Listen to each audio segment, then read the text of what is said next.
అందరికీ నమస్కారం. వాగ్దేవి సరస్వతి ఛానల్ యాత్రా విశేషాలకి స్వాగతం. నేను విశాలక్ష్మి సిస్టర్.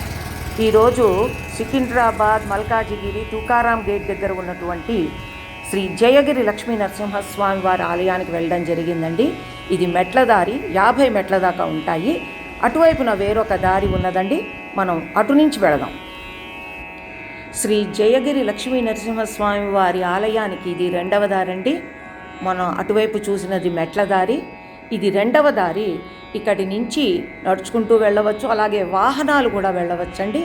ఈ విధంగా కుడివైపుకి తిరిగితే ఇటువైపు నుంచి వెళితే లక్ష్మీ నరసింహస్వామి వారి ఆలయం వస్తుందండి. వాహనాలు కూడా లోపలికి వెళ్ళవచ్చు అన్నమాట. అయితే ఇలాగా ఎడమ వైపుకి తిరిగితే ఇక్కడ శివాలయం అండి. ఈ దారమ్మట వెళ్తే శివాలయము. మనం ముందుగా లక్ష్మీ నరసింహస్వామి వారిని దర్శించుకుందామండి. రండి. ఈ విధంగా వెళ్ళిన తర్వాత వాహనాలన్నీ కూడా అక్కడ నిలుపుకోవచ్చండి. అలాగే ఈ దారమ్మట మనం కొండపైకి కూడా వెళ్ళవచ్చు. స్వామివారి ఆలయానికి దారి అన్నమాట అండి ఇది. అది ఎదురుకుండా కనిపిస్తున్నది మెట్ల దారి. అయితే వాహనాలన్నీ వచ్చి ఇక్కడ నిలుపుకోవడానికి వీలుగా స్థలం కూడా ఉన్నదండి.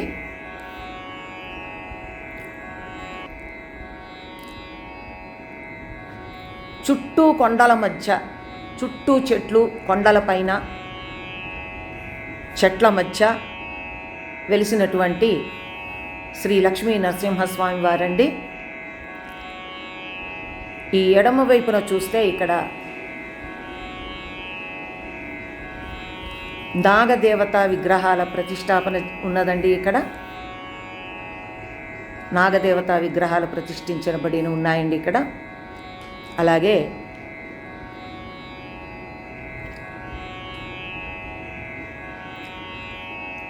ఆ ఎదురుకుండా కనిపిస్తూ ఉన్నది కళ్యాణ మండపం. అన్ని రకాల పూజలు, ఉత్సవాలు జరుపుకోవడానికి వీలుగా అండి. ఆలయ ధ్వజస్తంభం,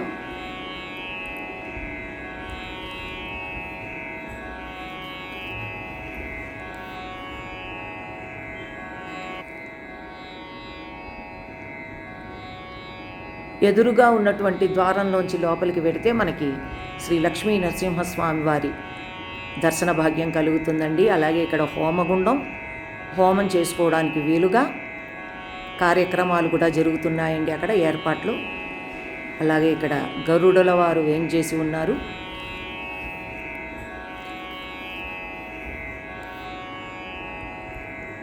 హోమానికి కావలసిన ఏర్పాట్లు జరుగుతున్నాయండి. ఆ ఎదురుకుండా ఉన్నటువంటి ద్వారంలోంచి లోపలికి వెళితే మనకి లక్ష్మీ నరసింహస్వామి వారి దర్శన భాగ్యం కలుగుతుందండి. ఈ ఆలయానికి ఒక విశిష్టమైనటువంటి కథ ఉన్నదండి. అది ఏమిటి అంటే, ఒక భక్తురాలిని అనుగ్రహించడం కోసం అని చెప్పి లక్ష్మీ నరసింహస్వామి వారు ఇక్కడ వెలిశారటండి. 300 సంవత్సరాలకి పూర్వం ఒక భక్తురాలు, స్వామివారి భక్తురాలు యాదాద్రి అంటే యాదగిరిగుట్ట వెళ్ళి స్వామివారిని దర్శించుకుంటూ ఉండేదటండి. అయితే ఆవిడ కాలక్రమేణా కొంచెం వృద్ధురాలు అవ్వడం, అనారోగ్య కారణాల వల్ల కూడా ఆవిడ యాదగిరిగుట్టకి వెళ్ళలేకపోయిందటండి.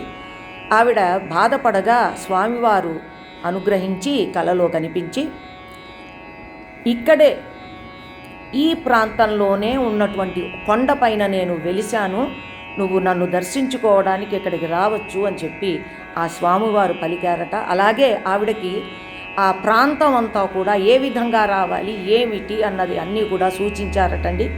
ఆ స్వామివారి సూచనల ప్రకారంగా ఆ వృద్ధురాలు ఈ కొండపైకి రావడం, స్వామివారిని దర్శించుకోవడం అన్నీ జరిగాయండి. అప్పటి నుంచి కాలక్రమేణా ఇదంతా కూడా ఆలయంగా ఈ వృద్ధి చెందడం జరిగిందండి. అయితే ఇక్కడ విశిష్టత ఏమిటి అంటే, లక్ష్మీదేవి అలాగే నరసింహస్వామి వారు ఇద్దరూ కూడా నిలుచుని ఉన్న రూపాలలోనే అక్కడ వెలిశారటండి. ఇక్కడ స్వయంభూగా వెలిశారట. లక్ష్మీదేవి సిద్ధలక్ష్మిగా అందరి కోరికలని తీర్చేటువంటి తల్లిగా ఇక్కడ వెలసినదటండి.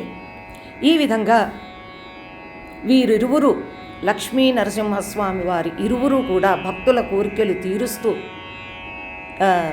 ఉంటారటండి. అలాగే ఇక్కడ అన్ని రకాల ఉత్సవాలు లక్ష్మీదేవికి సంబంధించి, నారాయణుడికి సంబంధించి అన్ని ఉత్సవాలు కూడా చాలా ఘనంగా జరుగుతూ ఉంటాయటండి. ఇంకొక విశిష్టత ఏమిటి అంటే, సాక్షాత్తు ఆ ఆదిశేషువే క్షేత్రపాలకుడై ఇక్కడ దర్శనమిస్తాడటండి. ఈ ఆలయానికి పక్కనే ఉన్న ప్రాంతంలో, ఈ పక్కనే ఈ లోపలే ఈ గుడి ఆవరణలోనే కుడివైపుకు వెడితే ఆదిశేషు ఆలయం కూడా కనిపిస్తుందండి. నాగదేవత ఆలయం కూడా మనకి కనిపిస్తుందండి. ఆ ఆదిశేషును కూడా మనం దర్శించుకోవచ్చు.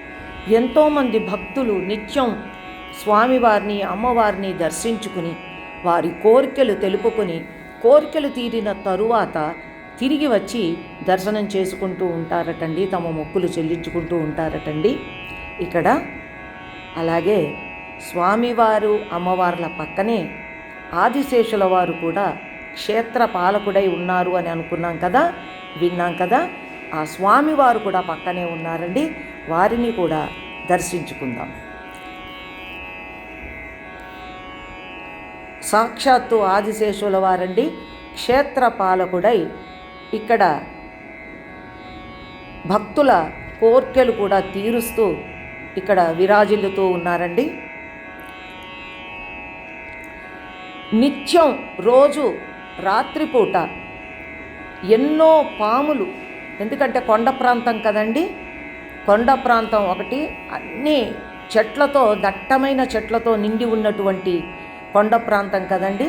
అందుకని రోజు పాములు రాత్రిపూట తిరుగుతూ ఉంటాయటండి. కొన్ని వందల పాములు తిరుగుతూ ఉంటాయటండి. ఇక్కడ ఎత్తైన కొండలు, చుట్టూ దట్టమైన చెట్లు, మధ్యలో శ్రీ లక్ష్మీ నరసింహస్వామి వారి ఆలయం. అదే కాకుండా సాక్షాత్తు ఆదిశేషుడే క్షేత్రపాలకుడై విరాజిల్లుతూ ఉన్నటువంటి క్షేత్రంలో నిత్యం రాత్రిపూట శ్వేతనాగులు, రకరకాల నాగులు తిరుగుతూ ఉంటాయటండి. అయితే ఇక్కడి చెట్లన్నీ కూడా చాలా ఔషధ గుణాలు కలిగినటువంటి చెట్లండి. ఇవన్నీ కూడా ఈ దట్టమైన చెట్లు, రకరకాల చెట్లు, వందల కొద్ది చెట్లు, ఔషధ గుణాలు, ఔషధ విలువలు కలిగినటువంటి చెట్లండి. ఇవన్నీ కూడా చక్కగా ఇక్కడ ఉండి ఆ గాలి పీలిస్తేనే మనలో ఉండేటువంటి రోగాలన్నీ నయమైపోతాయా అన్నట్టుగా ఉంటుందండి. చక్కటి వాతావరణం, చల్లటి గాలితో. ఆ ఎదురుగుండా కనిపిస్తున్నది నవగ్రహాల ఆలయం అండి. ఇది నడకదారి. చక్కగా ఈ విధంగా వెళ్ళి మొత్తం అంతా కూడా ఒకసారి చూసి రావచ్చండి. చూసారా ఎంత ప్రశాంతంగా, ఎంత చక్కగా దట్టమైన చెట్లతో కూడి ఉన్నదో.